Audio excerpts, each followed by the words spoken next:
Hi hello ನಮಸ್ಕಾರ ರೀ ಎಲ್ರಿಗೂ. ಉಷಾ ಸ್ಪೆಷಲ್ ಚಾನಲ್ಗೆ ಸ್ವಾಗತ ರೀ ನಿಮ್ಗೆಲ್ಲರಿಗೂ.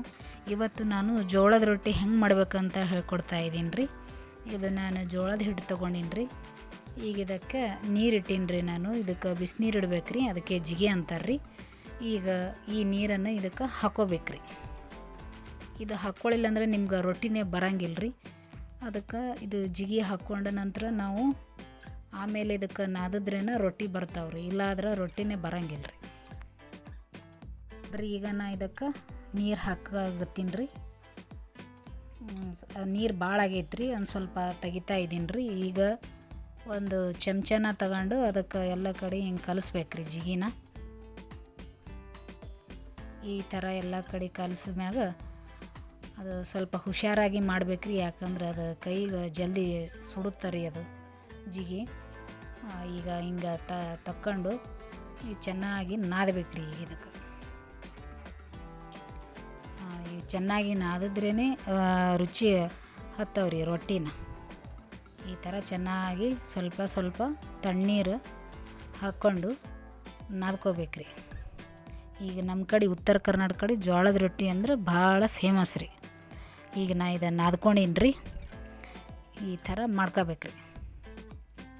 ಆಮ್ಯಾಗ ಒಂದು ಉಳ್ಳೆನ ತಗೊಂಡು ಒಂದು ಸ್ವಲ್ಪ ಹಿಟ್ಟು ಇಟ್ಕೋಬೇಕ್ರಿ. ಜೋಳದ ಹಿಟ್ಟನ್ನು ಅದು ತಟ್ಲಿಕ್ಕೆ ಬೇಕಾಗತ್ತೆ ರೀ. ಅದು ಕೆಳಗೆ ಹಾಕಿ ಈ ಥರ ಬಡಿತಾ ತಟ್ತಾ ಇರ್ಬೇಕ್ರಿ. ಈ ಥರ ಒಂದು ಕೈಲಿಂದ ತಟ್ಬೇಕ್ರಿ, ಒಂದು ಕೈಲಿಂದ ಹಿಂಗೆ ಮಾಡ್ಕೋತಾ ಇದ್ರೆ ಅದು ಹಂಗೆ ರೌಂಡಾಗಿ ದೊಡ್ಡದಾಗತ್ತೆ ರೀ. ನೀವು ಎಷ್ಟು ತೆಳ್ಳಗೆ ಬೇಕು ಅಷ್ಟು ತೆಳ್ಳಗಾಗ್ತಾವ್ರಿ. ನೀವು ಜಿಗಿ ಹಾಕ್ಲಾರೆ ಮಾಡಿದ್ರೆ ಅಂದ್ರೆ ಹರಿತಾವ್ರಿ ಅವು.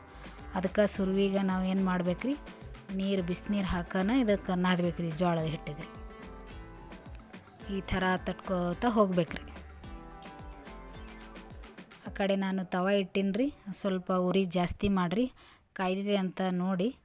ಈಗ ನೋಡಿರಿ, ನಾ ಇದು ರೊಟ್ಟಿ ಹಾಕ್ತೀನಿ ನೋಡಿರಿ. ಈಗ ಹಾಕಿದೆ ನೋಡಿರಿ ಎರಡು ಕೈಲಿಂದ. ಈಗ ಒಂದು ತಣ್ಣೀರು ಇಟ್ಕೊಂಡೀನಿ ರೀ ಒಂದು ಬೌಲಲ್ಲಿ.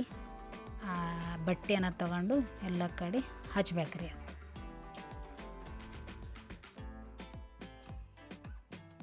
ಈ ಥರ ಹಚ್ಬಿಡ್ರಿ. ಈಗ ನಾ ಇನ್ನೊಂದು ರೊಟ್ಟಿ ಮಾಡಿ ತೋರಿಸ್ತೀನಿ ರೀ.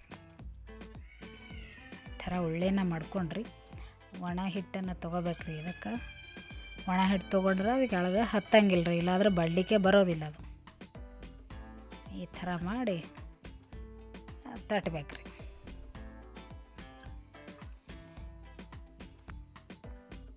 ನೀವು ಎಷ್ಟು ಜೋಗಿ ತಟ್ತೀರೋ ಅಷ್ಟು ತೆಳ್ಳಗೆ ಆಗ್ತಾರೆ ರೊಟ್ಟಿ. ಅದು ನೋಡಿರಿ ತಿರುತ್ತಾ ಇದ್ದೀನಿ ರೀ.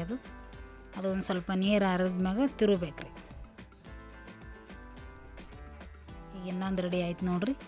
ಈಗ ಅದು ಬೈಸ್ಕೊತಿರ್ಬೇಕ್ರಿ. ಅದು ರೊಟ್ಟಿನ ಬೇಯಿಸಿನ ನೋಡಿರಿ. ಈಗ ರೊಟ್ಟಿನ ಬೇಯಿಸ್ತಾ ಇದ್ದೀನಿ. ಈಗ ನೋಡಿರಿ ಆಯ್ತು ನೋಡಿರಿ, ಇದೊಂದು ರೊಟ್ಟಿ. ಈಗ ಇದೊಂದು ರೊಟ್ಟಿ ಹಾಕ್ತಾಯಿದ್ದೀನಿ ನೋಡಿರಿ.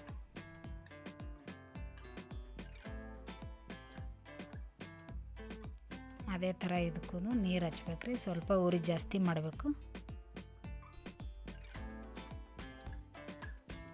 ಈ ಥರ ಎಲ್ಲೂ ಬೆಳ್ಳಾರ್ದಪ್ಲೆ ಚೆನ್ನಾಗಿ ನೀಟಾಗಿ ನೀರು ಹಚ್ಕೋಬೇಕ್ರಿ ಇದಕ್ಕೆ. ಈ ಉತ್ತರ ಕರ್ನಾಟಕ ರೊಟ್ಟಿ ರೆಡಿ ಆಯ್ತು ನೋಡ್ರಿ. ತಿಂದು ಹೇಳ್ರಿ. ಥ್ಯಾಂಕ್ಸ್.